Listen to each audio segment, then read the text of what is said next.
بسم الله الرحمن الرحيم الحمد لله رب العالمين وصلى الله وسلم على نبينا محمد وعلى آله وصحبه أجمعين. Donc on continue dans la lecture de Kitab al-Tawhid.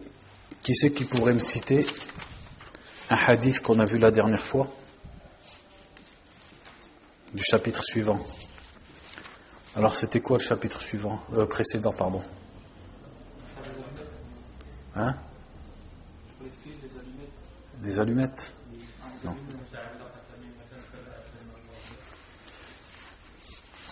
C'est les amulettes. Alors, man ta'allaqa tamimatan fala atama Allahu lahu. Qui c'est qui m'en cite un autre? Oh, mais pas toujours les mêmes aussi, après c'est trop facile. Non? Même en français, non? D'accord. C'était quoi le titre du chapitre? Même en français, c'est pas grave. De toute façon, le cours est en français, donc. Hein?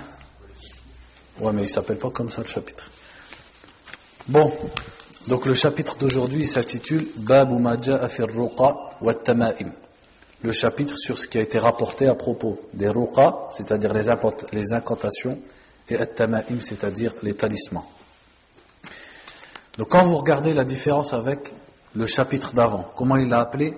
Il a dit Babun min ash-shirki lubsul al-halqati wal-khayti wa nahwihima li raf'i al-bala'i aw daf'ihi. Le chapitre de la fois dernière, il ressemble à celui qu'on va faire aujourd'hui. Comment il l'a appelé? Il a dit il fait partie du shirk le fait de porter un anneau ou un fil pour enlever un malheur ou pour le repousser. Et aujourd'hui, le chapitre d'aujourd'hui s'appelle ce qui a été rapporté sur les incantations et les talismans. Pourquoi il n'a pas dit aussi il fait partie du shirk, les incantations et les talismans? À votre avis, pourquoi le chapitre de la dernière fois il s'appelle Min ash-shirk, c'est-à-dire que ces choses-là directement elles font partie du shirk, et le chapitre d'aujourd'hui il n'a pas dit Min ash-shirk, il a dit chapitre sur ar-ruqa, les incantations, ou at-tama'im, les talismans. Voilà, parce que porter un fil ou un anneau, etc., dans tous les cas c'est du shirk. Par contre, ar-ruqa c'est le pluriel de quel mot? Ruqya. Ar-ruqya, il y a la ruqya shar'iyya. Donc la ruqya elle est de deux sortes. Ar-ruqya shar'iyya, c'est-à-dire la ruqya religieuse, celle que l'islam elle a permis, et ar-ruqya shirkiyya, ar-ruqya qui est interdite, dans laquelle il y a du shirk. Donc on ne peut pas dire min ash-shirk ar-ruqa. Les ruqa, c'est-à-dire le pluriel de ruqya, font partie du shirk. Si on disait comme ça ne serait pas vrai. Parce que certaines ruqya font partie du shirk, mais il y en a d'autres, c'est pas seulement qu'elles ne font pas partie du shirk, mais même elles sont recommandées, elles sont demandées de le faire. Donc le prophète sallallahu alayhi wa sallam, qu'est-ce qu'il a interdit? Il a interdit ar-ruqa ash-shirkiyya, c'est-à-dire les ruqa, les incantations telles qu'elles étaient faites dans al-jahiliya.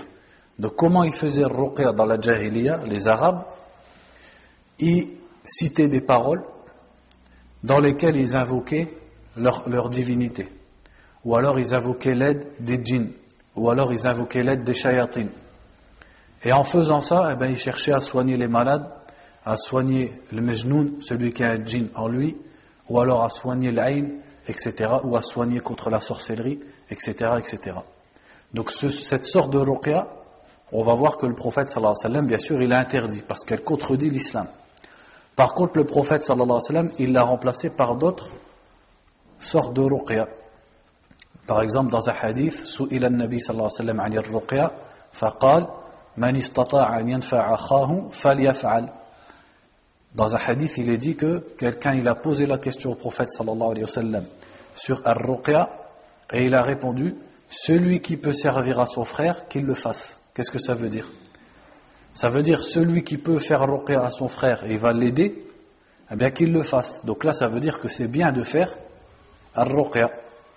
Il y a également l'histoire du sahabi, quand un groupe de sahaba ils étaient en voyage, elle est connue l'histoire, quand ils sont passés à côté d'un groupe de bédouins et ils leur ont demandé l'hospitalité et ils n'ont pas voulu, donc c'était des mécréants. Et le chef de la tribu, il s'est fait piquer par un scorpion. Donc ils sont venus voir ce groupe de musulmans et ils leur ont dit Hal minkum min raqin. Est-ce qu'il y a un d'entre vous qui sait faire ar-ruqya? Eux, qu'est-ce qu'ils veulent dire par ruqya? Ruqya shirkiya, parce que c'est tout ce qu'ils connaissent. Et un sahabi s'est avancé. Donc il est venu vers le chef de la tribu, il a récité Al-Fatiha, il a poustillonné sur la piqûre, et l'homme il s'est levé tout de suite. Il a guéri tout de suite par la permission d'Allah subhanahu wa ta'ala. Et quand ils sont revenus au prophète sallallahu alayhi wa sallam, ils lui ont raconté l'histoire et il lui a dit Wa ma adraka annaha ruqya. C'est-à-dire, comment savais-tu que la Fatiha est une ruqya? Et il y a d'autres hadiths encore sur la ruqya. Par exemple, quand le prophète a dit sallallahu alayhi wa sallam La ruqyata illa min aynin aw huma. Il n'y a de ruqya que pour le mauvais œil ou les piqûres ou les morsures venimeuses. C'est-à-dire que là où elle est la plus efficace, la ruqya, c'est quand on la fait contre l'ayn ou contre les piqûres ou les morsures des animaux qui ont du venin, comme les serpents, les scorpions, etc. Donc dans beaucoup de hadiths, le prophète sallallahu alayhi wa sallam, il a autorisé et il a recommandé de faire ar-ruqya. Et dans d'autres hadiths, il a interdit la ruqya. Donc celle qu'il a interdit, c'est la ruqya d'avant l'islam, et celle qu'il a autorisée, c'est la ruqya qui est faite à partir de la parole d'Allah subhanahu wa ta'ala, des du'a. Donc justement, c'est l'occasion pour mentionner quelle est la différence entre ar-ruqya shar'iyya, al-islamiyya, et ar-ruqya shirkiyya. Donc ar-ruqya, on répète. En français, on appelle ça une incantation ou un exorcisme.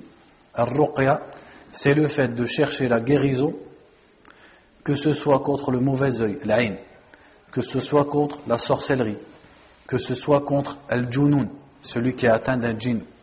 Et même pour n'importe quelle autre maladie, on peut faire ar-ruqya. Même une maladie corporelle. Ou une maladie psychologique, qui n'a pas de rapport avec ni le djinn, ni la sorcellerie, ni rien du tout.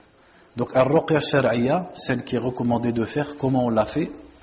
On l'a fait tout simplement en se tournant vers Allah Azza wa Jal, c'est-à-dire en plaçant son espoir en Allah Azza wa Jal, donc c'est tawakkul, et on va demander à Allah par des invocations de guérir soit sa propre personne ou soit une personne. Ou alors on va réciter des ad'iyya, c'est-à-dire des du'a que le prophète sallallahu alayhi wa sallam nous a enseigné, comme par exemple Allahumma rabban nas adhibil bas, qu'on va voir après. Et surtout en lisant le Coran. Donc on lit par exemple Surat al-Fatiha, parce que c'est une shifa. Ou alors on lit Qul a'udhu bi rabbil falaq, Qul a'udhu bi rabbin nas, ou Ayat al-Kursi. Et tout le Coran, il sert pour ar-ruqya. Mais les versets dont la religion elle a surtout parlé, c'est le Fatiha et al-Mu'awwidhatayn, c'est-à-dire Qul a'udhu bi rabbil falaq et Qul a'udhu bi rabbin nas. Donc ça c'est ar-ruqya shar'iyya. Donc dans la ruqya shar'iyya, la personne qu'est-ce qu'elle fait? Tout simplement elle lit le Coran. Ou alors elle invoque Allah subhanahu wa ta'ala, c'est tout. Après, certains parmi les imams des premières générations, ils utilisaient l'eau, par exemple dans la ruqya. C'est-à-dire, ils disaient qu'il est permis de lire dans l'eau. C'est-à-dire, on lit devant l'eau, après on poustillonne dans l'eau, et après, la personne, elle boit l'eau, ou alors elle se lave avec. Il y en a même qui écrivaient, par exemple, le Coran, et après, l'encre, il la faisait se diluer dans l'eau. Et avec cette eau-là, il soignait la personne. Donc, certains parmi as-salaf as-salih, ils ont rajouté le fait d'utiliser l'eau. Maintenant, qu'est-ce que c'est ar-ruqya shirkiyya? Comment on la reconnaît? Ar-ruqya shirkiyya, c'est la ruqya dans laquelle la personne, elle va invoquer les shayatines. Et elle va travailler avec les shayatines. Comment tu la reconnais, cette ruqya? Premièrement, c'est que tu comprends rien à ce qu'il raconte. Et c'est pas en arabe. C'est-à-dire que la ruqya, on l'a fait en langue arabe. Et il y a beaucoup de savants qui disent que c'est un shart. C'est une condition de la ruqya. C'est qu'il faut qu'elle soit en arabe. Pour qu'on comprenne ce que la personne, elle dit. Donc il va dire par exemple Allahumma shfi fulan, et il va lire le Coran. Donc tout ça, c'est de l'arabe. Par contre, le sorcier, le musha'widh, ou bien le sahir, ou bien le kahin, etc., qui va faire ruqya shirkiyya, lui, tu vas entendre qu'il dit des paroles et tu comprends rien à ce qu'il dit. Pourquoi tu comprends rien à ce qu'il dit? Parce que premièrement, c'est pas de l'arabe, et en fait, il est en train d'invoquer les shayatines, avec qui il travaille. C'est ses collègues, c'est ceux pour qui il travaille, et eux aussi, ils travaillent pour lui. Et les noms de shayatines, bien sûr, tu comprends rien. Ou alors, des fois, la ruqya qu'il va faire, elle est en hébreu. Elle est dans la langue des juifs, parce que c'est eux qui ont répandu et qui ont appris la sorcellerie aux gens. Donc, ça c'est un premier signe, c'est que tu distingues rien, tu comprends rien à ce qu'il dit. Après, les autres signes de la ruqya shirkiya, c'est que, par exemple, il va te donner quelque chose à boire. Et le truc à boire, il sent mauvais. Et il y a une couleur bizarre. À votre avis, pourquoi il fait ça? Parce que des fois, pour travailler avec les shayatines, eh bien, il faut qu'il travaille avec une najasat, avec les choses qui sont impures. Donc, il va utiliser le sang des femmes, a'azzakumullah. Il va utiliser l'urine, parfois sa propre urine à lui, pour faire des saletés comme ça. Et il va dire bois, ou alors il va te dire par exemple tu prends du sel, ou tu prends du fer, ou tu prends un œuf. Tous des trucs qui, ça n'existe pas dans la religion. Ça il le fait, ça c'est comme ça que tu reconnais que c'est ruqya shirkiya. Ou alors il va prendre une feuille, il va écrire quelque chose dessus, après il l'aplie, et il te dit tiens tu portes ça, ou alors tu le mets sous ton oreiller, ou alors tu le portes autour du cou. Quand tu déplies la feuille, qu'est-ce que tu vas trouver? Parfois tu vas trouver le Coran, nishan, le Coran écrit. Le problème c'est que le Coran c'est écrit en rouge, et la feuille elle sent mauvais. Comment ça se fait? Parce qu'il écrit le Coran avec le sang, pour plaire à qui à votre avis? Aux shayatines. As-sihr, c'est comme ça que ça fonctionne, la sorcellerie. Il faut qu'il travaille avec le djinn. Mais le djinn, ils ne vont pas travailler avec lui gratuitement.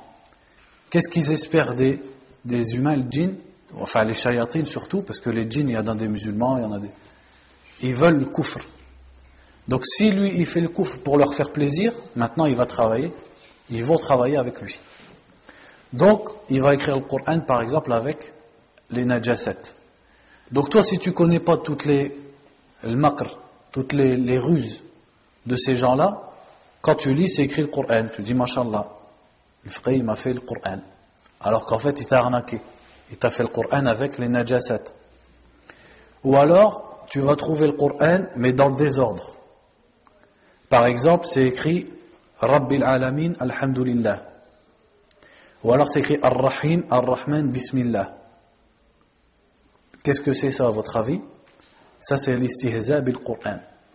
Il fait exprès pour se moquer du Qur'an. Mais toi tu connais pas, toi tu dis bah peut-être c'est, je sais pas, peut-être c'est son savoir-faire, alors il utilise le Qur'an, etc. Ou alors souvent aussi qu'est-ce que tu vas trouver? Tu vas trouver, ça je l'ai vu avec mes yeux, tu vas trouver des carrés avec des cases. Et dans les carrés, des fois il dessine des étoiles, des fois il y a des trucs qui sont écrits, tu n'arrives pas bien à lire ce que c'est. Est-ce que le prophète sallallahu alayhi wa sallam, il nous a appris talasim? Est-ce qu'il nous a appris à faire des carrés, à faire de la sorcellerie, etc.? Non, le prophète sallallahu alayhi wa sallam, il nous a appris le Coran, le dua, le tawakkul ala Allah, etc. Donc si tu vois ça, il faut t'éloigner le plus loin possible. Tu sais que ça c'est un musha'widh. Ou alors des fois ils font des dessins, des serpents, des scorpions, etc., etc. Ou alors des fois qu'est-ce qu'il va faire aussi? Ils écrivent les croix. Et le prophète sallallahu alayhi wa sallam, qu'est-ce qu'il a interdit? Est-ce que j'ai le droit de porter un vêtement avec une croix dessus? C'est interdit dans l'islam. Lui qu'est-ce qu'il fait? Il dessine les croix. Ou alors qu'est-ce qu'il fait? Ça aussi je l'ai vu avec mes yeux, parce que des fois les gens ils me ramènent. Les gens quand ils apprennent l'islam, ils apprennent tawhid, ils commencent à comprendre que tout ça c'est pas bon. Donc des fois ils me ramènent des talismans, ils me disent regarde. Alors moi je l'ouvre et je vois ce qu'il y a dedans.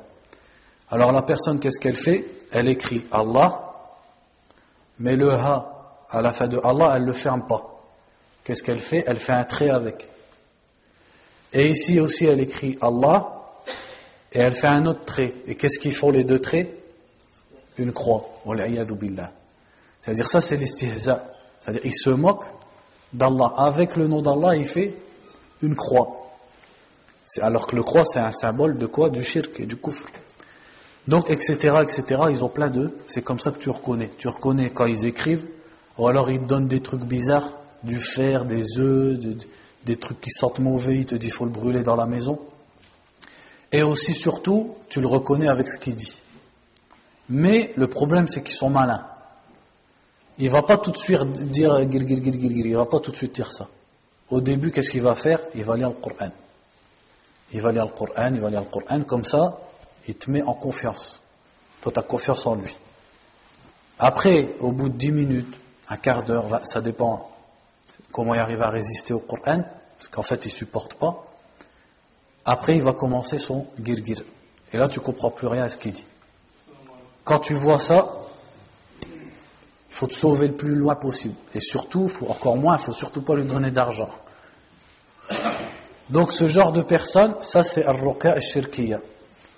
Est-ce que al-ruqya al-shirkiya, c'est que dans les autres communautés? C'est-à-dire, est-ce que al-ruqya al-shirkiya, c'est que chez les chrétiens, que chez les juifs, ou que en Afrique noire, ou que chez les bouddhistes, etc., ou les hindous? Non. Al-ruqya al-shirkiya, les gens ils la pratiquent avec l'image de l'islam. Il a l'image de l'islam, mais sa ruqya, quand tu l'analyses, c'est une ruqya shirkiya. Et pourquoi, à votre avis? C'est quoi le but? Tout simplement, c'est le flous, c'est l'argent, tout simplement. Parce que ça ramène énormément d'argent. Moi, je connais même un ami dont son père, il fait le sihr. Il pratique la sorcellerie. Toute la journée, il y a son urine à côté de lui. A'azakumullah. Toute la journée dans la maison avec l'urine à côté de lui. Donc bien sûr il ne fait pas salat, mais quand il est dehors, comment les gens ils l'appellent? Frère, l'imam, tout ce que tu veux. Mais à la maison, pas de salat, le bowl, il ne se lave pas, et chez lui il y a une ambiance bizarre, etc. Et qui c'est qui fait la queue devant chez lui tous les jours? Les femmes des musulmans. Les jeunes, les vieilles, tout le monde, tous les âges. Que ce soit de tous les pays, ils viennent et ils font la queue pour, comme ça, un tel il faut qu'il soit amoureux de moi, un tel il faut qu'il rate son bac, un tel il faut que tu la guérisses de la sorcellerie, etc., etc. Et les musulmans ils marchent dedans. Et ceux-là ils se font de l'argent sur le dos de l'ignorance des musulmans. Donc ça c'est pour ar-ruqya shirkiya, ar-ruqya shar'iyya. Le deuxième point du cours, donc j'explique tout ça avant le cours. Avant qu'on lise. Comme ça, quand on lit, ça y est, on a déjà compris, les textes, les hadiths, on va les comprendre tout seul. Le deuxième point, c'est at-tama'im. At-tama'im, c'est le pluriel de quel mot? Tamima. At-tamima, qu'est-ce que c'est?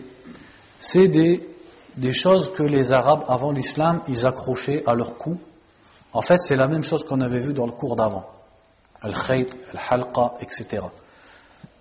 Donc des fois il l'utilisait avec des perles, il l'accrochait aux enfants, il l'accrochait aux chameaux, pour que les enfants ou les chameaux, etc., ils ne soient pas touchés par l'aïn ou par les djinns, etc., etc. Donc ils pensaient la protection à partir de at-tamima. Et ils l'ont appelé tamima à partir de at-tamam. C'est-à-dire là, le fait qu'une chose soit parfaite ou complète. Ils se disaient avec tamima, notre affaire, notre situation, elle va être tam. Elle va être complète, elle va être bonne. Donc ça, c'est at-tamima. At-tamima, quel est leur jugement dans l'islam? On l'a vu la dernière fois. C'est qu'elles font partie du shirk. Donc alors, pourquoi le shirk, il n'a pas dit mina shirk at-tama'im? Pourquoi il n'a pas dit le titre du chapitre, comme il l'a fait pour le chapitre d'avant, il fait partie du shirk, les tama'im, les talismans. C'est parce qu'il y a une sorte de talisman sur laquelle les ulama de l'islam ils ont divergé. Est-ce qu'elle est permise ou est-ce qu'elle n'est pas permise? Et ils sont d'accord que déjà elle n'est pas du shirk. Elle n'est pas du shirk, mais certains y voient qu'elle est interdite et d'autres y voient qu'elle est permise. C'est quel talisman à votre avis? C'est les talismans du Coran. C'est-à-dire si quelqu'un par exemple il écrit Ayatul Kursi dans un papier et il le porte dans sa poche ou autour de son cou, en espérant par ça qu'Allah Azza wa Jal il le protège. Quel est le jugement de ça? Sur cette sorte de tama'im, Donc ça s'appelle aussi tama'im. Les savants, ils ont divergé. Certains même parmi les sahaba radiallahu anhum, ils pensaient ou ils disaient que c'était licite, et d'autres ils disaient que c'était illicite.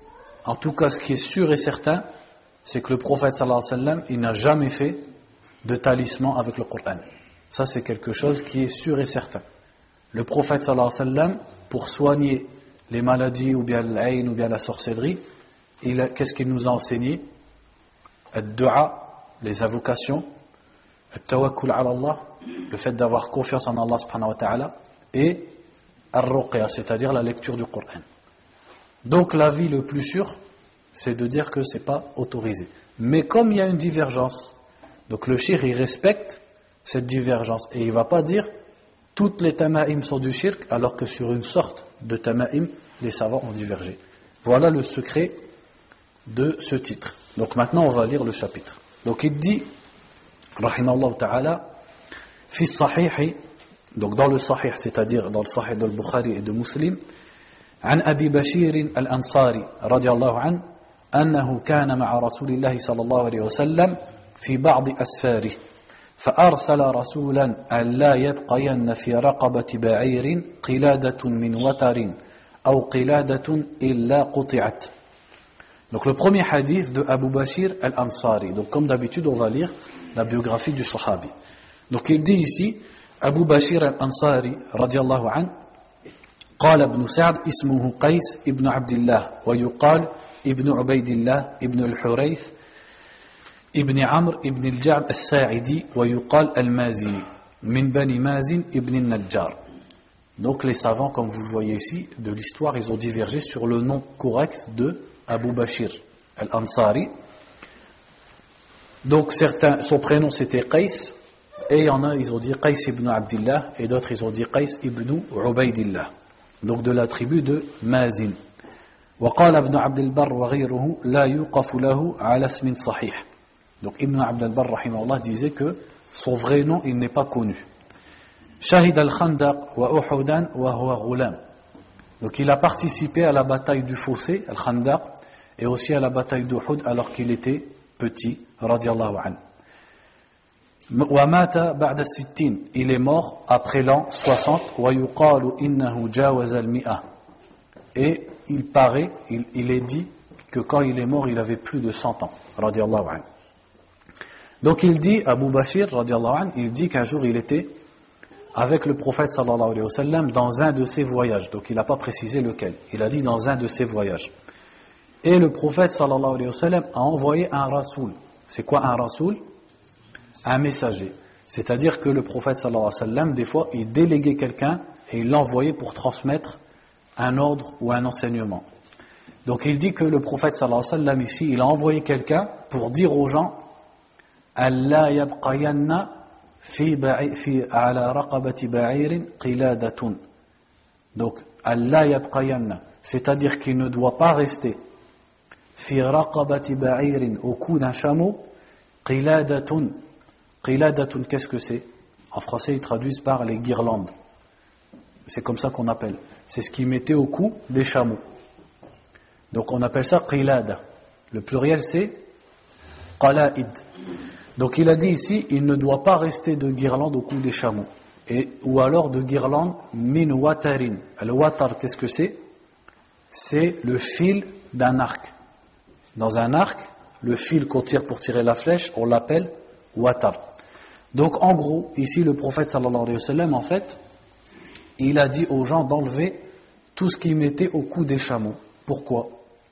Et aussi tout ce qu'ils mettaient au cou des chameaux qui était fait à partir des fils des arcs. C'est parce que les Arabes avant l'islam, quand ils étaient dans le shirk, quand ils allaient en guerre, ils utilisaient les arcs. Et après la guerre, quand l'arc il commençait à s'user, quand le fil, la corde, elle commençait à s'user, ils l'enlevaient.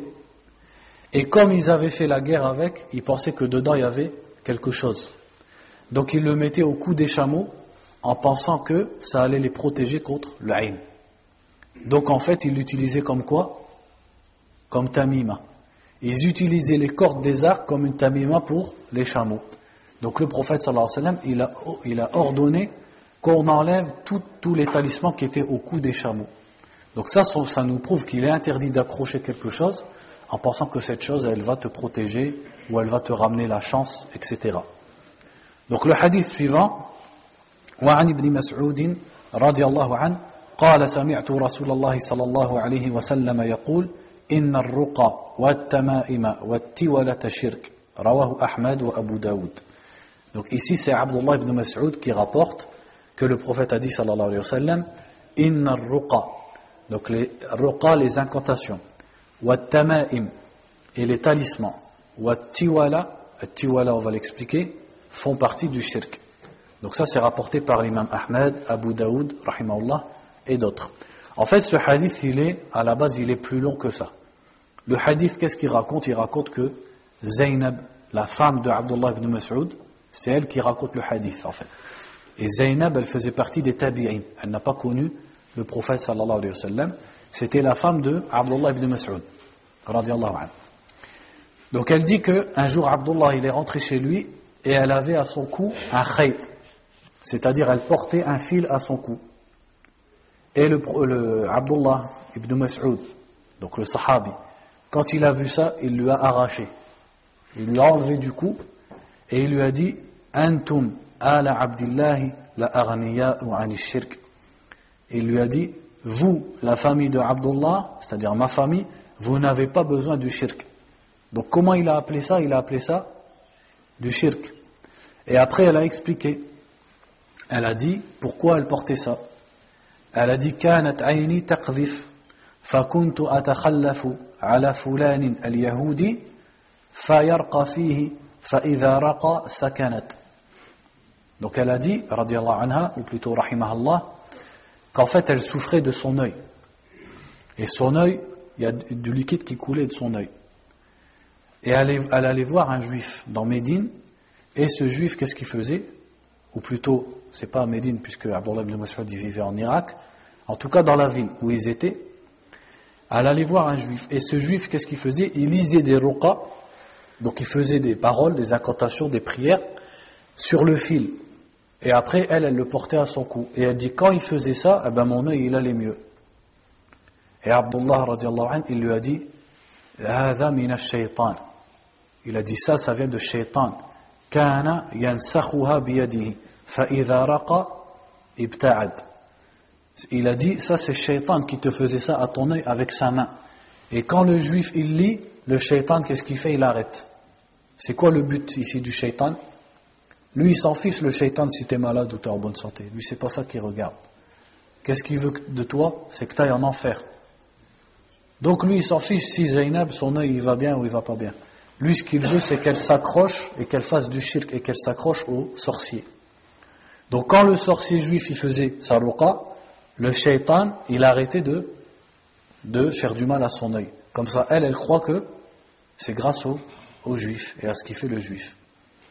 Donc Abdullah ensuite il lui a dit كان يكفيك أن تقولي كما كان رسول الله صلى الله عليه وسلم يقول اللهم رب الناس أذهب البأس واشفي أنت الشافي لا شفاء إلا شفاؤك شفاء لا يغادر سقما. Donc il lui a dit à sa femme, tu aurais dû dire comme le prophète sallallahu alayhi wa sallam disait Allahumma rabban nas. Donc là il lui a appris une dua. Donc cette dua en fait c'est une ruqya qu'on dit quand on est malade, que ce soit son œil ou sa jambe ou ce qu'on veut. Quand on est malade on peut dire cette ruqya pour se soigner. Donc c'est à la fois une dua et une ruqya. Il lui a dit, le prophète sallallahu alayhi wa sallam disait Allahumma rabban nas, ô Allah le Seigneur des hommes, adhibil ba's, fais partir le mal, washfi, et guéris, anta shafi, c'est toi le guérisseur, la shifa'a illa shifa'uk, il n'y a pas de guérison à part ta guérison, shifa'an la yughadiru saqama, une guérison qui ne laisse pas de maladie. Donc regardez comment Ibn Mas'ud radiyallahu anhu, par hikmah, par sa sagesse, il lui a interdit le shirk, mais il lui a remplacé par sunnah. Donc il lui a pas juste dit ça c'est du shirk, mais il connaissait sunnah. C'est-à-dire il connaissait qu'est-ce qu'il disait le prophète sallallahu alayhi wa sallam à la place. Donc il lui a remplacé le shirk par une dua de tawhid, une dua de monothéisme, dans laquelle il y a l'unicité d'Allah subhanahu wa ta'ala, et qui vient du prophète sallallahu alayhi wa sallam, il ne l'a pas inventé lui-même. Et après il lui a dit, en fait entre les deux, il lui a dit, quand il lui a enlevé son khayt, son fil, il lui a dit Sami'tu Rasulallah sallallahu alayhi wa sallam yaqul inna ar-ruqa wa at-tama'ima wa at-tiwalata shirk. C'est là qu'il lui a dit, j'ai entendu le prophète sallallahu alayhi wa sallam dire, les incantations, les talismans et at-tiwala font partie du shirk. Donc ici, qu'est-ce qu'il a cité comme faisant partie du shirk? 3 choses. La première, il a dit ar-ruqa. C'est le pluriel de ruqya. Donc pour la parenthèse, on ne dit pas ruqya ou ruqya ou ruqya, on dit ruqya. C'est-à-dire ra avec une damma, le qaf avec une soukoun, ça fait ruq, ya avec une fatha et at-tal marbuta. Ruqyatun, c'est comme ça qu'on dit. Parce que les jeunes, quand ils parlent, ils font beaucoup l'erreur. Ils disent ruqya ou ruqya, etc. On dit ruqya. Et le pluriel, c'est ruqa avec une alif maqsoura. Donc, il a dit ar-ruqa fait partie du shirk. Donc là, maintenant que je vous ai tout expliqué au début, de quel ruqa il parle ici? Al-shirkiyya. Ça ne veut pas dire toutes les ruqa, puisque la preuve, c'est que lui-même, sallallahu alayhi wa sallam, il nous a appris à dire Allahumma rabban nas adhibil ba's, et ça c'est une ruqya. La deuxième qu'il a citée, wa at-tama'im. At-tama'im. Donc at-tama'im, c'est les talismans. Donc c'est toute chose qu'on porte à son cou, ou dans sa poche, ou à son véhicule, ou dans sa maison, en pensant que ça nous protège, ou que ça nous porte bonheur, etc. Et la troisième, il a dit wa at-tiwala. Qu'est-ce que c'est at-tiwala? At-tiwala, c'est une sorte de sorcellerie. C'est de la sorcellerie, mais c'est une sorte. En fait, at-tiwala, ça s'appelle également al-atf. On appelle ça al-sarf ou al-atf. Al-sarf, qu'est-ce que ça veut dire? Al-sarf ou al-atf. Al-sarf, c'est la sorcellerie qu'on fait pour diviser un couple. Yufarriquna bihi bayna al-mar'i wa zawjihi. Et al-atf, c'est quand la femme, elle fait de la sorcellerie à son mari pour qu'au contraire, il soit collé. Et devant elle, il est comme ça. Il ne peut plus rien faire. Comme un âne. Donc, at-tiwala, qu'est-ce que c'est? C'est celui-là. At-tiwala, c'est la sorcellerie qu'elle fait, que les gens y font, pour que l'homme, il aime sa femme. Ou pour que la femme, elle aime l'homme. À un point où il ne peut plus se séparer de lui. Quand elle lui dit lève-toi, il se lève. Quand elle lui dit assieds-toi, il s'assoit. Ça, on appelle ça at-tiwala. Donc ça fait partie du shirk, tout simplement parce que la sorcellerie, ça fait partie du shirk, mais on n'explique pas maintenant, on réexpliquera ça sur le chapitre du shirk. Ensuite, il a dit, rahimahullah, وعن عبد الله بن عكيم مرفوعا ça veut dire عن النبي صلى الله عليه وسلم من تعلق شيئا وكل إليه رواه أحمد والترمذي. Le hadith suivant de Abdullah ibn Ukaym. Donc ici on va lire qui c'est Abdullah ibn Ukaym.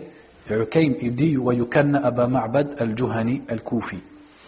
Donc le surnom, la kunya de Abdullah ibn Ukaym, c'est Abu Ma'bad. Et il faisait partie de Juhayna, la tribu de Juhayna al-Koufi, Mukhadram. Qu'est-ce que ça veut dire Mukhadram? Vous ne connaissez pas, non?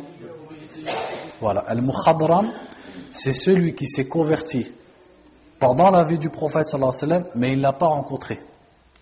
Donc c'est pas un sahabi parce qu'il ne l'a pas vu, mais c'est pas non plus un tabi'i. Parce que lui, il connaissait déjà les sahaba. Par exemple, il pouvait connaître des gens qui se sont convertis, qui ont connu le prophète déjà à l'époque du prophète sallallahu alayhi wa sallam. Donc al-Mukhadram huwa man adraka al-jahiliya ala al-islam wa lam yudrik Rasulallah sallallahu alayhi wa sallam. C'est qui le Mukhadram le plus connu? Négus, al-Najashi, le Malik al-Habasha, le roi de l'Habasha, c'était un Mukhadram, parce qu'il s'est converti à l'islam pendant la vie du prophète sallallahu alayhi wa sallam, mais il n'a pas vu le prophète, donc c'est pas un sahabi. Donc ça on appelle ça un Mukhadram. Abdullah ibn Ukaym qui a rapporté ce hadith, c'est un Mukhadram. قال البخاري وغيره أدرك زمن النبي صلى الله عليه وسلم ولا يعرف سماع صحيح. Donc l'imam al-Bukhari disait que Abdullah ibn Ukaym a connu la période du prophète, c'est-à-dire il s'est converti à son époque, sallallahu alayhi wa sallam, mais rien ne dit qu'il a entendu le prophète, sallallahu alayhi wa sallam. ذكر أنه جاء كتاب رسول الله صلى الله عليه وسلم إلى جهينة قبل وفاته بشهر. Dans un hadith qui parle de justement du sujet qu'on a fait vendredi passé dans le fiqh, dans un hadith qui parle des peaux, le fait de tanner les peaux, Abdullah ibn Ukaym il a rapporté un hadith où il dit que le prophète sallallahu alayhi wa sallam avait envoyé une lettre à Juhayna, c'est-à-dire à sa tribu, un mois avant sa mort. Donc ça, lui il n'a pas connu le prophète, mais il a lu et il a connu cette lettre du prophète sallallahu alayhi wa sallam. قال الخطيب سكن الكوفة وقدم المدينة في حياة حذيفة وكان ثقة. Donc il habitait dans la ville de Al-Koufa en Irak et il est venu à Médine plus tard et c'était un thiqa, c'est-à-dire il fait partie des rapporteurs de hadith qui sont acceptés. Donc lui il a rapporté que le prophète a dit sallallahu alayhi wa sallam man ta'allaqa shay'an wukila ilayhi, c'est-à-dire celui qui s'accroche quelque chose sera délaissé à cette chose. Donc comme on dit en arabe al-jaza'u min jinsil amal, tu es récompensé selon ce que tu as fait. Allah Azza wa Jal, si tu te tournes vers lui, si tu l'invoques, وَمَنْ يَتَوَكَّلْ عَلَى اللَّهِ فَهُوَ حَسْبُهُ, celui qui place sa confiance en Allah, Allah il ne va pas le laisser. Allah il lui suffira dans ses affaires. وَقَالَ رَبُّكُمُ ادْعُونِي أَسْتَجِبْ لَكُمْ, Allah a dit, invoquez-moi, je vous réponds. Donc celui qui se tourne vers Allah subhanahu wa ta'ala, il s'est tourné vers celui qui peut le secourir. Mais celui qui se tourne vers une tamima, donc qui porte quelque chose sous son oreiller, dans sa poche, ou à sa voiture, etc., eh ben Allah il va le laisser avec cette chose. C'est-à-dire qu'Allah subhanahu wa ta'ala il va le délaisser. Tu as cherché la protection de cette chose, eh ben Allah il va te laisser avec cette chose. Est-ce que cette chose réellement elle peut protéger la personne? Non. C'est-à-dire que la personne elle sera délaissée et elle sera sans protection de la part d'Allah subhanahu wa ta'ala. Puisqu'elle s'est tournée vers la chose, donc c'est la justice d'Allah azza wa jal. C'est comme on avait vu ça dans Ar-Riya, dans l'ostentation. Allah azza wa jal, qu'est-ce qu'il dira au jour du jugement? Allez chercher votre récompense auprès de ceux dont vous cherchiez les éloges. C'est-à-dire celui qui prie ou qui donne la zakat ou qui fait Ramadan pour plaire à quelqu'un, au jour du jugement, Allah il lui dira, va chercher ta récompense chez lui. Ça c'est la justice d'Allah subhanahu wa ta'ala. Si tu as cherché ses éloges, au jour du jugement, tu n'auras pas de récompense d'Allah. Et là c'est la même chose. Donc ça existe par exemple à notre époque. Bon, bien sûr il y a plein d'exemples. Mais un exemple que les gens y font, je ne sais pas si tout le monde il le fait dans ce sens-là, mais je suis persuadé qu'il y en a c'est dans ce sens-là. C'est que les gens ils mettent un chapelet à leur voiture. Et certains, ils croient que le chapelet, ça va le protéger. Donc déjà, ça c'est une tamima. Donc, et le prophète a dit, sallallahu alayhi wa sallam, que tamima c'est du shirk. Alors tu dois plutôt placer ta confiance en Allah subhanahu wa ta'ala et non pas en une sabha, c'est-à-dire comment ils disent déjà? Un chapelet. Et en plus, dedans, il y a de la ressemblance à qui? D'où ça vient les chapelets dans l'islam? Ça vient de l'Asie, ça vient des bouddhistes, ça vient des hindous. C'est eux qui aiment bien toujours avoir des chapelets, manipuler des chapelets, et ils croient dans leurs chapelets. Donc en vérité, malheureusement, certains musulmans, ils les ont imités dans ce genre de croyances et dans ce genre de pratiques. Ensuite, le cheikh, rahimahullah, il a dit à la fin du chapitre, il a dit « At-tama'imu shay'un yu'allaqu 'ala al-awladi min al-'ilm ». Donc il a dit, les tama'im, c'est quelque chose qu'on accroche aux enfants pour les protéger contre le mauvais œil. Est-ce que c'est que ça, les talismans? En fait, ici, il a juste donné un exemple, le cheikh. Après avoir cité les hadiths, il a expliqué ce que c'est at-tama'im. Ensuite, il a dit, lakin, idha kana al-mu'allaqu min al-Qur'an, farakhasa fihi ba'du al-salaf, wa ba'duhum lam yurakhis fihi, wa yaj'aluhu min al-manhi anhu, minhum ibn Mas'ud, radiyallahu anhu. Et il a dit ensuite, et at-tama'im, si ce sont des talismans du Coran, donc c'est ce qu'on a dit au début du cours, certains salafs, quand on dit les salafs, c'est-à-dire sahaba radiallahu anhum, ils considéraient que c'était permis et d'autres l'ont interdit, comme Abdullah ibn Mas'ud. Et al-haq, wallahu a'lam, c'est que c'est interdit. Pourquoi? On va citer plusieurs raisons. C'est-à-dire on a certains parmi les anciens de cette communauté qui disaient qu'on peut avoir une tamima si c'est du Coran, et d'autres qui disaient que c'est interdit. Maintenant, jugeons entre les deux. Qu'est-ce qu'Allah subhanahu wa ta'ala nous a dit dans le Coran? فَإِن تَنَازَعْتُمْ فِي شَيْءٍ فَرُدُّوهُ إِلَى اللَّهِ والرسول إن كنتم تؤمنون بالله واليوم الآخر. Quand on diverge dans une question dans la religion, il faut revenir à Allah, c'est-à-dire Kitabullah, et Ar-Rasul, c'est-à-dire les hadiths du prophète sallallahu alayhi wa sallam.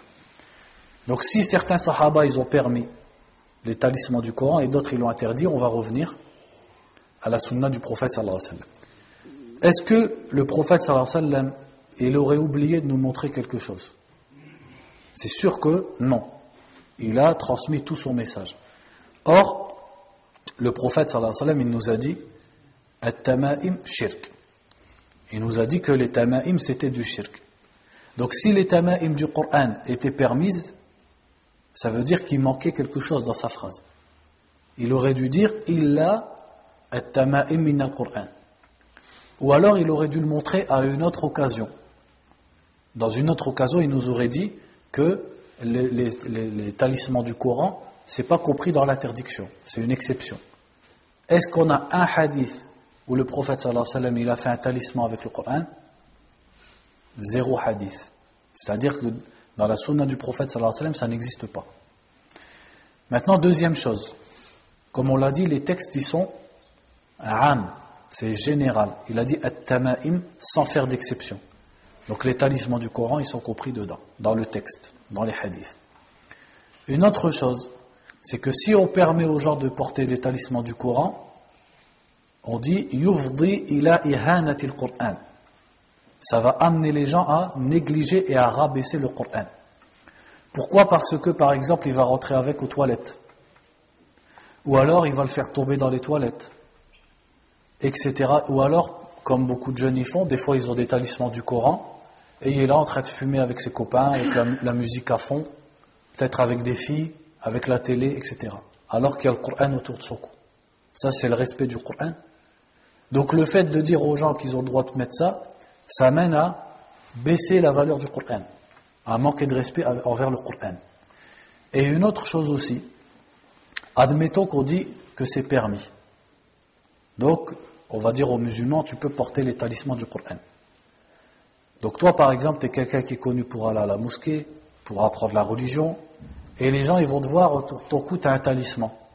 Mais les gens, ils ne savent pas si ton talisman, c'est du Coran ou si c'est le guirguir du moucha'ouid, le khurafat, etc. Les gens, ils ne savent pas. Donc, en te voyant, les gens, qu'est-ce qu'ils vont dire? Ils vont dire, ah, donc j'ai le droit de faire le kitab. Et après, ils vont aller chez le moucha'ouid faire les talismans. Parce que ça va tromper les gens. Il y a une sorte de tashabbuh, c'est-à-dire une sorte de ressemblance avec les talismans du shirk. Donc c'est pour ça que le mieux c'est d'éviter. Et de toute façon, le prophète sallallahu alayhi wa sallam, il nous a montré tout ce dont on avait besoin quand on a un problème avec l'aïd, ou avec le djinn, ou avec le sihr, c'est le tawhid. C'est-à-dire avoir confiance en Allah subhanahu wa ta'ala, ad-du'a, demander à Allah azza wa jalla la guérison, et ar-ruqya et le Coran. Ensuite il dit والرقى هي التي تسمى العزائم وخص منه الدليل ما خلا من الشرك فقد رخص فيه رسول الله صلى الله عليه وسلم من العين والحمى. Donc ici il a dit الرقى, ça s'appelle aussi al-azaim. On peut appeler ça aussi al-azima et au pluriel al-azaim. Et il dit mais les preuves, al-dalil, c'est-à-dire les hadiths, ont montré que les ruqa dans lesquelles il n'y a pas de shirk sont permises. Et le prophète sallallahu alayhi wa sallam a permis la ruqya contre le mauvais œil et les piqûres venimeuses. Ça c'est qu'un exemple. On sait que les ruqya sont permises aussi pour d'autres choses. Ensuite il a dit وَالتِّوَالَةُ شَيْءٌ يَصْنَعُونَهُ يَزْعُمُونَ أَنَّهُ يُحَبِّبُ الْمَرْأَةَ إِلَى زَوْجِهَا وَالرَّجُلَ إِلَى امْرَأَتِهِ. Et il a dit at-tiwala, c'est quelque chose que les gens y font en pensant que ça va faire que l'homme aime sa femme ou que la femme aime son homme. وروى الإمام أحمد عن رويفع قال لي رسول الله صلى الله عليه وسلم يا رويفع لعل الحياة ستطول بك فأخبر الناس أن من عقد لحيته أو تقلد وترا أو استنجى برجيع دبة أو عظم فإن محمدا بريء منه. Donc un autre hadith encore, le chapitre il n'est pas fini. C'est un hadith rapporté par un sahabi qui s'appelait Ruwayfi'. Donc Ruwayfi' ici il a dit Ruwayfi' ibn Thabit, ibn Sakan, ibn Adi ibn al-Harith, min Bani Malik ibn al-Najjar al-Ansari. Donc Ruwayfi' il faisait partie des Ansar. له ثمانية أحاديث. Il y a 8 hadiths qui existent de lui dans les livres rapportés par ce sahabi. نزل البصرة وولي بطرابلس.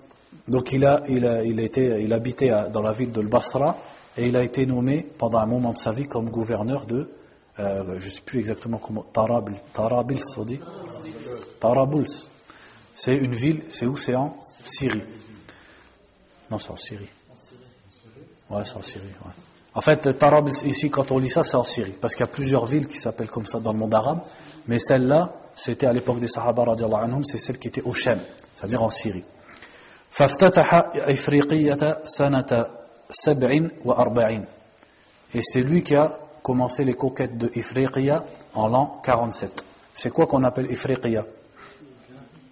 Voilà, en fait, c'est l'équivalent maintenant du Maghreb. C'est-à-dire, maintenant, quand on dit l'Afrique, on parle du continent africain.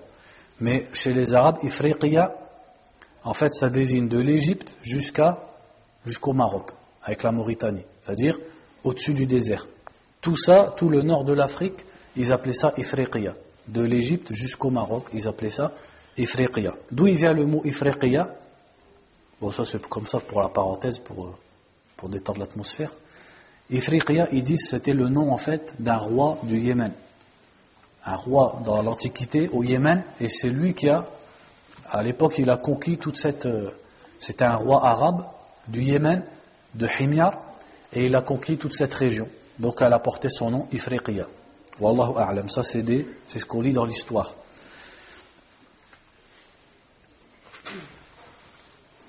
Tufiya sanata 56. Il est mort en 56. Radiallahu anhu. Donc Ruwayfi', il dit que un jour le prophète sallallahu alayhi wa sallam lui a dit: Oh Ruwayfi', peut-être que tu vas vivre longtemps. Et effectivement, comme on a vu, Ruwayfi', il est mort en 56. Donc 56 c'est tardif par rapport au prophète sallallahu alayhi wa sallam. Beaucoup de compagnons, ils mouraient bien avant, dans les guerres, etc. Mais lui, il a vécu longtemps. Donc il lui a dit: peut-être que tu vivras longtemps. Alors, informe les gens. Donc il lui a dit 3 choses. Que celui qui fait un nœud à sa barbe, ou celui qui s'accroche la corde d'un arc, ou qui se nettoie avec les excréments d'une bête ou avec un os, Mohammed est innocent de lui. Qu'est-ce que ça veut dire, Mohammed est innocent de lui? C'est-à-dire que le prophète sallallahu alayhi wa sallam désapprouve et se désavoue de son acte. Ça ne veut pas dire qu'il est kafir. Donc ici, il a cité 3 choses. La première, donc 3 choses qui sont interdites, que le prophète sallallahu alayhi wa sallam a interdites. La première, il a dit: Man aqada lihyatahu, celui qui fait un nœud à sa barbe. Qu'est-ce que ça veut dire? En fait, c'est parce que les gens de la Jahiliya, quand ils faisaient la guerre, ils faisaient des nœuds, ils faisaient des tresses dans leur barbe. Et pour eux, c'était un signe d'orgueil, takabbur. Donc le prophète sallallahu alayhi wa sallam, il a interdit aux musulmans de faire ça. Donc c'est lui qui nous a dit u'fu liha, waffiru liha, etc. Mais en même temps, il a interdit de faire un nœud à la barbe, pour ne pas ressembler aux gens de la Jahiliya. Et d'autres savants ont dit, ça c'est ceux qui cherchent à rendre leur barbe lisse. Mais le plus proche du texte, c'est qu'en fait c'était l'habitude des gens de la Jahiliya, donc il ne faut pas leur ressembler dans ça. La deuxième, il a dit aw taqallada wataran. Taqallada, c'est-à-dire qui va, comme on l'a vu au début, qui va mettre au cou de son chameau un watar, c'est-à-dire la corde d'un arc, ou alors celui qui se nettoie, istanja. Istanja, c'est-à-dire qui se nettoie quand il a été aux toilettes, bi raji'i dabbatin. C'est quoi raji'i dabba? C'est les excréments des bêtes, c'est-à-dire les crottins, comme on dit en français. Ou avec un os, Mohammed est innocent de lui. Donc c'est-à-dire, il a interdit qu'une personne elle se nettoie avec un crottin ou avec un os. Et il a expliqué dans d'autres hadiths pourquoi. Parce que l'os, les djinns, ils trouvent de la nourriture, et les crottins, voilà, les bêtes des djinns, les bêtes sur lesquelles ils montent, ils trouvent aussi de la nourriture. Donc par respect pour les djinns, pour leur maslaha, il a interdit de se nettoyer avec ces choses-là. وعن سعيد بن جبير رحمه الله قال من قطع تميمة من إنسان كان كعدل رقبة. Ici, il rapporte une parole de Saïd ibn Jubayr. Saïd ibn Jubayr, on avait déjà vu sa biographie, c'était un des élèves de qui? Abdullah ibn Abbas, donc c'était un des tabi'in de Mecca. Il a dit, celui qui coupe le talisman du cou de quelqu'un, c'est comme s'il avait affranchi un esclave. En fait, ici, il a fait une image. Il a dit, quand quelqu'un il a un talisman à son cou et tu lui enlèves, c'est comme un esclave. Comment les esclaves ils étaient transportés avant? Certains d'entre eux, ils avaient ce qu'on appelle des carcans. Ils avaient des chaînes à leur cou. Donc lui, il t'a dit ici que si tu enlèves le talisman du cou de quelqu'un, c'est comme si tu enlevais le carcan du cou d'un esclave. Pourquoi? Parce que l'esclave, il est attaché, il n'est pas un être humain complet dans sa situation. Il ne peut pas acheter, il ne peut pas vendre, il ne peut pas aller où il veut. Il est attaché à son maître. Il est obligé de lui obéir. Et celui qui porte un talisman, eh ben, il est attaché à son talisman. Il est soumis et son cœur il est attaché à quelque chose de nul, quelque chose qui ne sert à rien, à une créature d'Allah subhanahu wa ta'ala comme lui, et même inférieur à lui. Parce que lui il a un cerveau, il a des yeux, il a des oreilles, alors que ça c'est qu'un bout de tissu, ou un fil, ou un bracelet, etc. Donc il y a une sorte de dent d'esclavage. Mais ce n'est pas un esclavage corporel, c'est un esclavage spirituel. C'est ton cœur il devient esclave, au lieu d'être soumis à Allah subhanahu wa ta'ala et attaché à Allah, ben il est attaché à quelque chose qui lui sert à rien.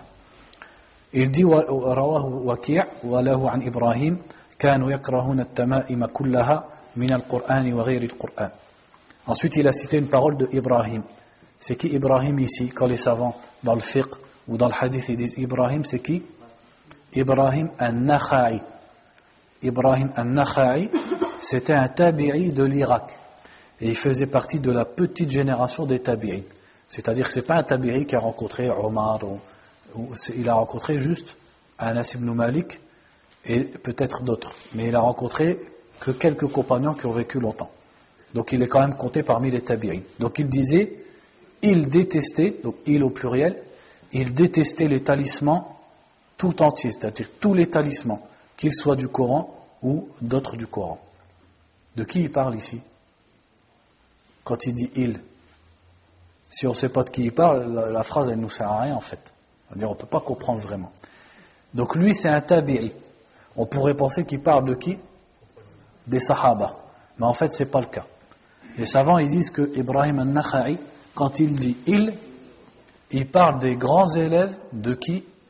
Abdullah ibn Mas'ud radiyallahu anhu, comme Al-Aswad et d'autres parmi les élèves donc eux c'était min kibar al-tabi'in. Al-Aswad et les autres élèves de Abdullah ibn ou Al-Qama, les élèves de Abdullah ibn Mas'ud, ça c'était parmi les grands tabi'in, c'est-à-dire les tabi'in entre guillemets vieux. Et lui il a appris avec eux, il n'a pas appris avec Ibn Mas'ud. Donc quand il rapporte des paroles, en fait il parle des élèves d'Ibn Mas'ud.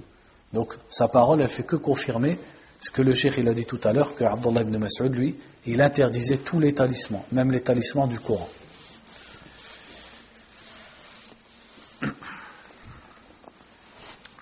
Il y a également quelque chose que je voulais vous raconter par rapport aux moucha'ouidines et tout ça. C'est parce qu'on citait les signes pour les reconnaître. Donc, exemple aussi, une personne, elle va chez un soi-disant exorciste ou guérisseur, ou appelez ça comme vous voulez, à Dunkerque, et la personne, donc, elle dit à la femme, c'est la femme qui était malade, elle lui dit, mets-toi en face de moi, tête à tête. Donc déjà, islamiquement parlant, c'est pas trop ça, de se mettre tête à tête avec une femme. Donc il lui dit, rapproche ton visage, tu caches un œil, et tu regardes dans mon œil. Et au moment où elle fait ça, parce qu'elle l'a fait, elle aurait jamais dû, mais bon, des fois les gens dans le désespoir, ils savent plus ce qu'ils font. Donc elle a fait ça, et au moment où elle a fait ça, lui, il a dit quelque chose. Mais on ne pouvait pas entendre ce que c'était. C'est-à-dire, le frère qui m'a raconté l'histoire, il dit, je ne peux pas entendre. Déjà, c'est pas clair ce qu'il dit, et il a dit très vite. Et quand il a fait ça, sa femme, elle a vu en lui plein de choses dans son œil. Elle a vu des flammes, elle a vu comme une tête de shaitan, etc., etc. Et après, pendant 1 heure, il a lu le Coran. Donc, c'est-à-dire, si on enlève la première minute, la ruqya, elle est bien. C'est que le Coran. Mais en vérité, la première minute, elle te montre que c'est un musha'widh. Parce qu'il n'y a pas dans le din de tu me fais ça, je te regarde en face, tu vois des flammes, etc. Ça, c'est n'importe quoi. Ça, c'est parce que lui-même, c'est un charlatan. Et après, la personne, elle lui a dit, c'est quoi que tu as dit là? C'est quoi cette parole? Il lui a dit, c'est un secret qu'on se transmet de père en fils. Donc en fait, qu'est-ce que ça veut dire, traduction? Ça veut dire que c'est du pipeau, tout simplement. Ça, c'est du pipeau pour t'impressionner, pour cacher qu'en fait, il fait du cercle. Peut-être, c'est vrai, il l'hérite, parce qu'effectivement, les sorciers, ça s'hérite, leur savoir-faire, entre guillemets, ils se l'héritent de père en fils. Donc peut-être que c'est vrai, mais c'est pas une ruqya shar'iyya, c'est pas permis dans l'islam. Donc il reste un quart d'heure, on va entamer le sujet suivant. Qala rahimahullah ta'ala, babu man tabarraka bi shajaratin aw hajarin aw nahwihima. Donc là il dit le chapitre sur celui qui cherche la baraka. Comment il a dit? Il a dit man tabarraka. Donc le verbe tabarraka, ça veut dire chercher la baraka. Qu'est-ce que c'est la baraka? Ben, tout simplement, la baraka, c'est le khayr. Dawamul khayr, wa ziyadatul khayr. C'est ça le baraka. Le baraka, qu'est-ce que c'est? C'est le bien. Le fait que le bien, il persiste, il reste dans quelque chose, et il augmente. C'est ça qu'on appelle tout simplement la baraka. Généralement, les gens, quand tu leur dis baraka, ils comprennent ce que ça veut dire la baraka. La baraka, en gros, c'est le bien, la bénédiction. Donc il dit chapitre sur celui qui cherche la baraka à partir d'un arbre, ou d'une pierre, ou autre chose. Donc là, il va nous montrer qu'il est interdit dans l'islam de faire ce qu'on appelle at-tabarruk avec les objets, quels qu'ils soient. At-tabarruk, comment les gens y font? Par exemple, ils ont un arbre, ou ils ont une pierre, ou ils ont un mausolée, ou alors un mur, etc., etc. Et qu'est-ce qu'ils font? Ils restent à côté, en disant que l'objet, il va leur donner de la baraka. Ou alors, qu'est-ce qu'il faut? Ils le touchent. Ils le touchent, après ils se touchent le visage, par exemple. Ou alors ils se frottent dessus, etc., etc. En pensant que l'objet, il leur donne la baraka. Or, la baraka, c'est qui la détient? An-naf'u wad-dar, le bien et le mal, c'est qui le détient? C'est Allah Azza wa Jal seul. Donc celui qui veut la baraka, dans quoi il doit le chercher? Dans l'amal. L'islam, il t'a pas accroché à un objet, et que cet objet, il va te porter bonheur, il va te porter malheur. L'islam, il t'a dit, il faut travailler. Comme tu travailles dans le dunya, eh bien, il faut aussi travailler dans le din. La baraka, elle est dans la salat, elle est dans le siyam, elle est dans la lecture du Coran, elle est dans talabul ilm, elle est dans birrul walidain, le fait de faire du bien à ses parents, dans silatul arham, le fait d'entretenir les liens de parenté, l'ihsan ila al-jar, faire du bien, ça c'est la baraka. Mais c'est quel genre de baraka? C'est la baraka que ton iman il va augmenter. Ta foi elle va augmenter. Allah Azza wa Jal il va être avec toi, il va te protéger, il va te guider. Et surtout dans l'au-delà, eh bien, tu seras sauvé. C'est ça la baraka qu'on doit rechercher. C'est pas la baraka comme al-jahiliya, comme ils font les polythéistes, les païens, dans un objet. Ça, ce genre de baraka, ça n'existe pas. Sauf dans ce que la religion elle a montré. Et dans quoi la baraka elle existait? Dans quoi est-ce qu'Allah subhanahu wa ta'ala, il y a quelque chose qui était sur terre dans lequel Allah il avait mis une baraka qu'on pouvait prendre en le touchant? C'est qui? C'est quoi? C'est le prophète sallallahu alayhi wa sallam. Et ça c'était permis. Donc le prophète Mohammed sallallahu alayhi wa sallam, dans son corps, dans ses cheveux, dans sa salive, il y avait de la baraka. Dans sa sueur, il y avait de la baraka. C'est Allah Azza wa Jal qui l'a fait comme ça. Et les Sahaba radiallahu anhum, ils cherchaient la baraka dans ça. S'ils pouvaient récupérer un cheveu ou un poil de la barbe du prophète sallallahu alayhi wa sallam, ils le faisaient. Comme Salama radiallahu anha, la femme du prophète sallallahu alayhi wa sallam, qu'est-ce qu'elle faisait? Elle avait un poil de la barbe du prophète sallallahu alayhi wa sallam et elle le mettait dans un verre en argent. Quand quelqu'un il était malade, elle prenait de l'eau, elle le versait sur le cheveu du prophète sallallahu alayhi wa sallam. Ensuite, est-ce qu'elle donnait directement à boire? Question piège. Non, parce qu'on ne peut pas boire dans un verre en argent. C'est haram de boire dans un verre en argent. Elle reversait l'eau dans un verre et elle lui donnait. Et quand la personne elle buvait, elle guérissait. Parce qu'Allah subhanahu wa ta'ala, il a mis une baraka dans ce qu'on appelle les ajza, c'est-à-dire le corps du prophète sallallahu alayhi wa sallam. Quand le prophète sallallahu alayhi wa sallam faisait le wudu, ou même quand il crachait, qu'est-ce qu'ils faisaient les sahaba radiallahu anhum? Ils cherchaient à récupérer sa salive ou à récupérer le reste de l'ouado, c'est-à-dire de l'eau avec laquelle il a fait le wudu. Certaines femmes parmi les sahaba, si le prophète sallallahu alayhi wa sallam il dormait chez elle, il avait été invité ou quelque chose, il transpirait beaucoup le prophète sallallahu alayhi wa sallam. Elle prenait la couche et elle essayait d'en ressortir la sueur. Donc ça oui, ça c'est permis. Mais nous on ne vit plus à l'époque du prophète sallallahu alayhi wa sallam. Donc c'était permis pour les sahaba radiallahu anhum. Maintenant, est-ce que quelqu'un qui est salih, un homme, un rajul salih, un homme pieux, est-ce qu'on va dire on va prendre sa barbe, on va prendre sa salive, etc. Non, pour plusieurs raisons. La première raison, c'est laquelle? C'est qu'il peut faire tout ce qu'il veut, comme salat, comme taqwa, comme ce que tu veux, jamais il sera le prophète sallallahu alayhi wa sallam. Ça reste un salih, mais c'est pas un prophète. Et c'est pas le prophète Mohammed sallallahu alayhi wa sallam. Donc si la baraka elle est vraie pour le prophète, ça veut pas dire que c'est vrai pour salihin, parce que salihin c'est des hommes. Alors que le prophète c'est un prophète sallallahu alayhi wa sallam. Donc on peut pas faire al-qiyas, on peut pas comparer les deux. Et deuxième chose, c'est qui le meilleur homme de la communauté après le prophète sallallahu alayhi wa sallam? Abu Bakr. Est-ce que Omar, est-ce que Abu Huraira, est-ce que Abdullah ibn Mas'ud, est-ce que Mu'adh, est-ce que Jabir, est-ce qu'ils cherchaient les poils d'Abu Bakr? Est-ce qu'ils cherchaient la salive d'Abu Bakr? Est-ce que quand Abu Bakr il est mort, il faisait comme ça sur sa tombe? Pourtant, s'il y en a un avec qui il aurait fallu le faire, c'était qui? À part le prophète, c'était Abu Bakr. Et pourtant, ils ne l'ont pas fait. Quand le meilleur homme, quand Abu Bakr il est mort, c'était Omar. Est-ce que les autres sahaba, ils ont cherché, ou les tabi'in, ils ont cherché à faire ça avec Omar?